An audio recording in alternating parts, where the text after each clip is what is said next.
Yaani mtu unapeleka nguo yako kwa fundi, hairekebishe vile ambavyo wewe unataka. Sasa huenda kuna maelezo mengine umeyasahau kumpa, Baadaye fundi anakupigia, badala akuulize, bwana, hii nguo huku chini ina marinda, nayo haya marinda ya hii nguo ni atoe. Asemi hivyo. Tena anakupigia simu uso ukiwa mkavu, macho meupe, tena kwa kujiamini. Unamsikia anakuuliza, haya marinda yako ya chini ni atatue? Wewe aliyekwambia anataka kutatuliwa marinda yake ya chini ni nani?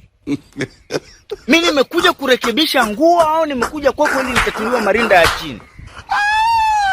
Ina maana wewe huwezi kuniuliza kwamba haya marinda ambayo hapo chini ya nguo ni atoe, unasema eti haya marinda yako ya chini ni atatue. Unitatue marinda kwa nini?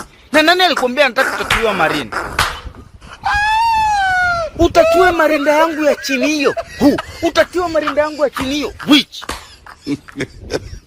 Fundi, wewe umetatua marinda ya nani mpaka unataka kutatua na marinda yangu ya chini? Na kwa nini utatue marinda?